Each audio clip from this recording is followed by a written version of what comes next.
Hey guys, alright? Welcome everyone. The story begins in the United States in 1936. Otto and Helga Wallner are a German couple with 2 children, Carl and Lise. The family lives on the farm they built in Virginia and leads a quiet life until one day a letter arrives from Berlin about the historian Richard Worth, who studies the lineage of German families in America and wants to rent one of the rooms at the Wallner farm. Helga feels a bit apprehensive, but the offer is very generous, and their children get excited upon seeing that the letter already came with a hefty advance. Deciding to accept the deal, the family prepares to receive the historian, and his luggage begins to arrive little by little. Helping her parents with the tidying up, Lise finds a very old book with macabre illustrations. A few days later, Richard arrives at the farm late at night and is invited to dinner. He finds it strange that the couple speaks English with their children, and Otto explains that it is necessary because Lise attends school and he himself goes into town for business. Masking his disapproval, Richard states that soon the whole world will be speaking German. Not quite understanding this prediction, Otto shifts the conversation to their guest's academic life. Richard then begins to talk about how the Vikings arrived in America long before Columbus and left some of their runestones there, like the one that was unearthed during the construction of the Wallner farm. Otto is astonished that Richard knows about the stone and says it is still in the barn, as it was used as a foundation. Helga dislikes this conversation, and after dinner, she tells Otto that they should have asked more questions about this man before agreeing to take him in. And that is because she does not yet know that he carries a skeleton inside his suitcase, along with some kind of dagger. The next day, Lise is crying in the barn when Richard arrives unexpectedly. He asks to see the runestone and is fascinated by the relic, especially upon seeing a very familiar symbol at its center. Noticing the girl is sad about the death of her bird, he asks her to come closer and holds the bird in his hands, whispering a dark mantra in an unknown language. The bird opens its eyes and starts moving again after a few seconds, but Richard warns that it will not last long. He still needs much more practice before he can truly master the art of his ancestors and become capable of defying death indefinitely. He promises the girl that he will use this power to protect her family and prevent them from ending up like the bird. Taking the dagger from his pocket, he tells her he will also need her help and that it will hurt just a little. Time passes, and now it is 2007. Evan Marshall is a paramedic with a very difficult life. In addition to his stressful job, he has to take care of his elderly father, who still blames him for the loss of his other son. Victor was a war hero who returned from Iraq 2 years ago and soon after disappeared during an outing with his brother. The two had gone fishing in the Town Creek area, and Victor never came back. Now Evan lives in a trailer in his father's backyard and does what he can to ignore his resentment. At the end of the day, his nephews call anxiously, as it is Halloween, and Evan promised to take them trick-or-treating. He lies that he had not forgotten and rushes to join the 2 kids. Passing by the cemetery, he takes the opportunity to visit the gravestone he had placed before Victor's empty grave. However, his sister-in-law Barb gets very angry upon learning that the 3 visited him. Like Evan's father, she refuses to believe Victor is gone and complains about Evan's haste in declaring him dead. When Evan returns home, the radio news announces that a rare lunar eclipse will occur the next night. Later that night, Evan wakes up to find a bearded man covering his mouth. Dazed, it takes him a few moments to recognize his brother Victor. He asks Evan to help him without asking questions and to prepare the truck for a trip. They will need to bring a canoe, all available weapons, and food for 2 days. While Victor freshens up, Evan gathers everything he asked for and asks his colleague to take care of his father while he is away. Once everything is ready, the 2 brothers get in the car, and Victor says their destination is Town Creek. Evan asks if this is some kind of revenge and if there will be a shootout involved, but his brother does not answer. Upon arriving at their destination, Victor warns that this is the point of no return and says he can continue alone if Evan prefers to turn back. Seeing the shackle marks around his brother's wrists, Evan deduces that Victor had been held captive all this time and decides to help him settle the score. The next stretch of the journey is made by canoe, and the 2 pass by a young mother putting up posters in search of her missing husband. After crossing the river, Evan starts talking about the last time they were there and tries to explain his efforts to find his brother, but Victor is entirely focused on the mission. They walk for 2 hours until they reach Creek Valley and jump over a fence covered in aggressive warnings against trespassers. We see that this is the Walner farm, and a group of people is saying goodbye to someone. Victor says that is the father and that he will not be back until nightfall. Evan hesitates for a moment, as he did not know they were about to attack a family, but refocuses on the mission when his brother shows him what they did to his back. At that moment, the intruder's presence is detected by the animals. The horses start whinnying, and a dog attacks Evan's arm. Victor rushes to help him, using a knife to neutralize the animal. After recovering and injecting himself with a rabies shot, the duo splits up to surround the house. While Victor enters through the front, Evan keeps watch at the back and sees a young man stepping out to get firewood. Then a girl appears at the second-floor window, spots the intruder, and quickly runs to raise the alarm. When Victor enters the kitchen and holds an older woman at gunpoint, the young man appears behind him and strikes his head. The two begin to fight, struggling over the rifle, until the young man pulls out a knife. He is about to stab Victor but staggers backward when he is shot in the shoulder. He stumbles through the back door and collapses when Evan shoots him in the chest. Then we discover that the woman in the kitchen is Helga Walner. The fallen young man is her son, Carl, and Lise is the girl upstairs. Victor goes up the stairs, leaving his brother with Helga, while Carl, still alive, starts dragging himself across the yard with a key ring on his belt. Evan decides to go upstairs as well and ends up finding Lise in her room. Struck by her beauty and innocent demeanor, he tells her to hide and says he will try to calm his brother down. However, Lise attempts to attack him with that strange dagger that once belonged to Richard before fleeing. Running down the stairs, she finds herself cornered by the brothers for a moment but manages to slip past them and rush outside. Carl is still crawling toward the barn and shouts for his sister to release someone, but Victor and Evan grab Lise before she can reach the keys. Evan takes her back inside while Victor searches the barn but finds nothing. Then he walks around the fence and finds a black container that triggers terrible memories. Opening the door, he hears a pained and horrifyingly familiar groan. This ignites his fury, and he decides to confront Helga and Lise about his enemy, accusing them of being accomplices in his atrocities. Evan still does not understand anything, and his confusion only worsens when the two women start speaking of this man as an unparalleled threat. Helga says it is time for dinner and that he will find it strange if they take too long, while Lise warns that Victor does not know what he is doing. Without explaining anything, Victor orders Evan to tie them up and goes to finish off Carl, finally noticing the keys. Though injured from the fight, Evan tries to remain civil with his captives but is shocked to find a photograph of the two dated 1940. Seeing his reaction, Lise simply states that time does not affect the Walners.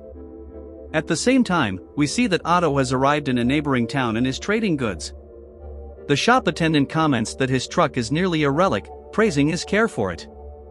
Back at the farm, Victor panics when he sees his brother heading toward the container and tries to stop him, but Evan is tired of all the secrecy.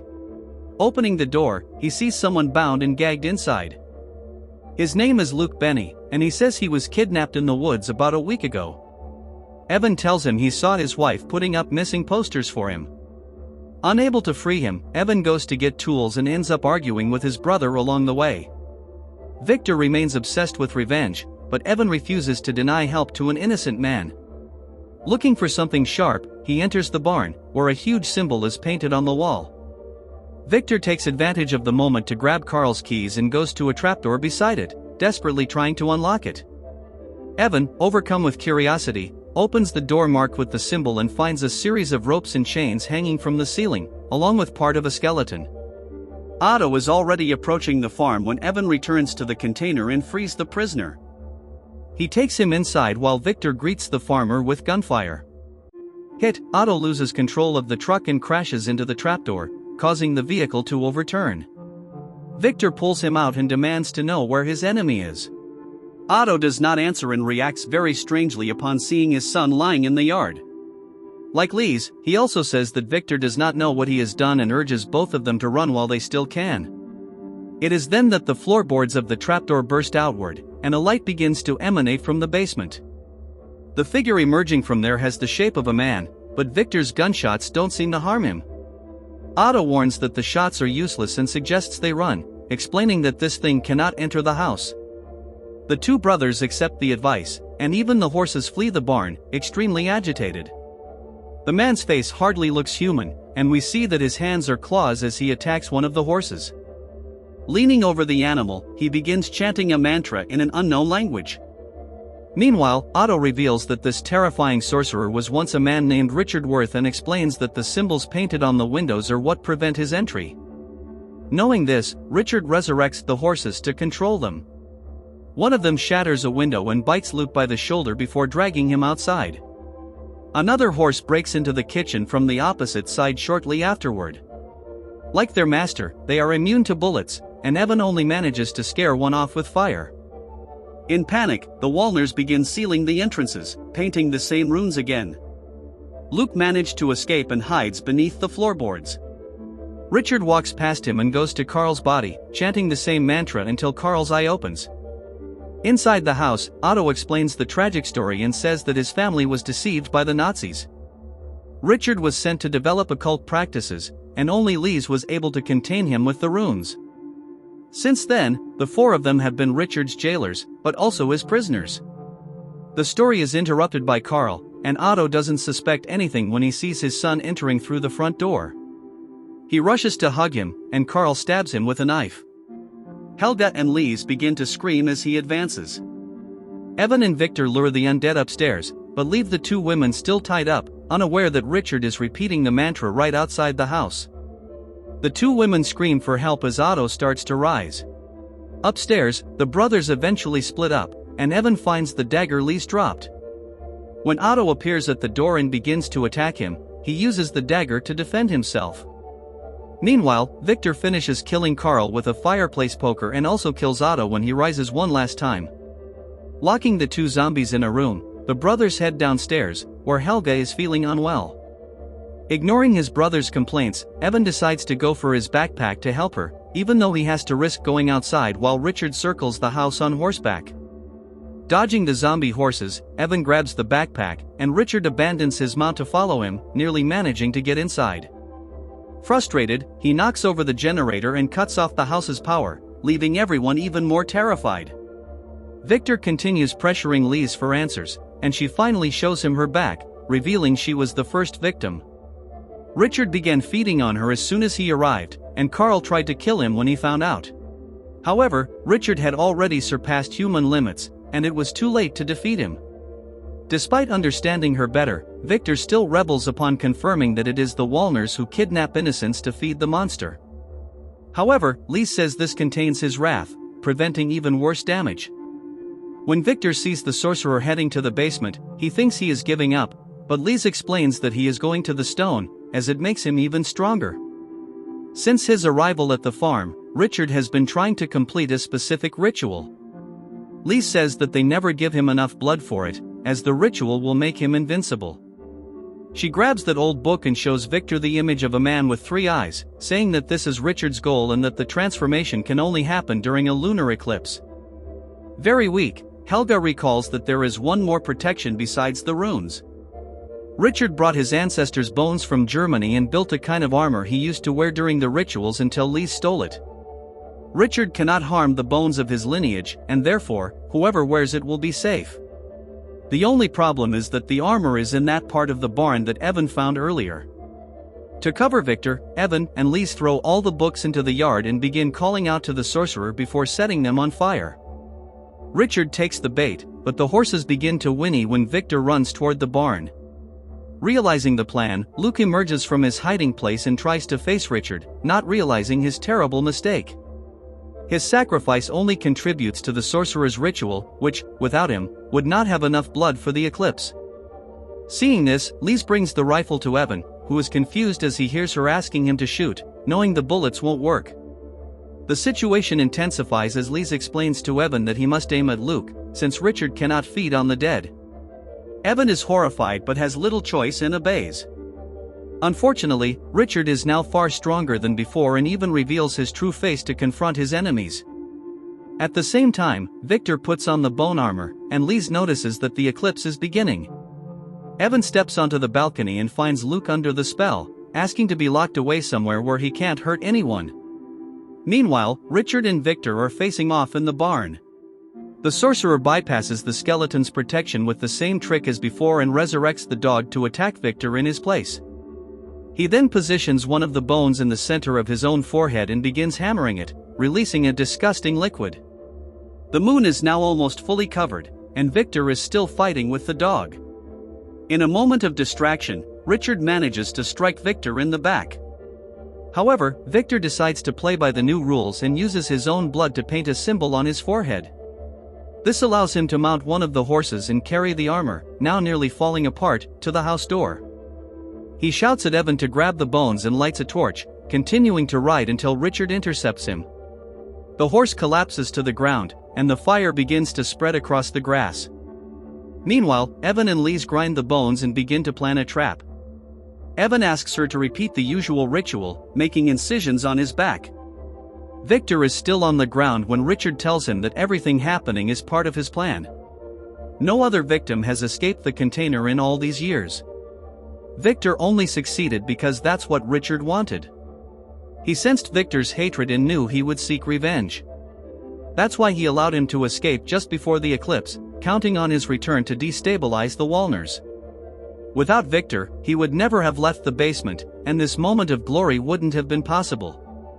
In the container, Lise prepares Evan just as she always did with the other victims. However, this time, she rubs the crushed bones along the incisions, hoping Richard will consume the remains of his own family. Then, the moon vanishes from the sky, and the sorcerer sheds another layer of skin. The hole in his forehead begins to widen, and the third eye emerges. Now, the only thing left to complete the ritual is more blood. At that moment, Lise rings the bell in the yard, summoning the sorcerer to the feast. In a cruel tone, he tells Victor that the reward for such bravery will be losing his brother. Richard runs to the container while Victor drags himself through the grass to stop him. Lise watches from the window as she hears loud knocks on the bedroom door. Realizing that Luke is trying to enter, she runs and looks for a place to hide. Richard begins to feed on Evan while Luke chases Lise through the house, and Victor is trapped in the wire fences. Only after several gulps does the sorcerer realize that he's fallen into a trap. The remains of his ancestors act as poison to him, and he begins to feel the negative effects. Evan seizes the chance to attack him. Lise is in a room with her mother, listening to Luke break down the door. Helga says that their time has finally come and that they must accept what has long been postponed. But Lise doesn't give up and tries to open another door, being startled when her brother falls through the crack. Luke manages to invade the room just as Richard regains his strength to finish off Evan. However, Victor also manages to get up and wraps the wire around the villain's neck. When Evan plunges the dagger into his third eye, both Luke and the zombie animals fall motionless. This confirms Richard's definitive defeat, but the Walner's spell also breaks. Evan barely recognizes Helga, and when he finds Lise in the barn basement, she is now an old woman. Additionally, the letters and maps scattered on the wall indicate terrible news. Richard wasn't the only sorcerer sent by the Nazis in the 1930s. There were 9 families in total, one for each of the Viking rune stones that were found. Evan stays with Lise until her end, which doesn't take long. The two brothers then set fire to the house and farm before returning home. Barb throws a party to celebrate her husband's return, and Evan begins studying the maps he brought from the farm. Locating the other families, he connects the points on the map and decides that he will continue fighting this terrible plague.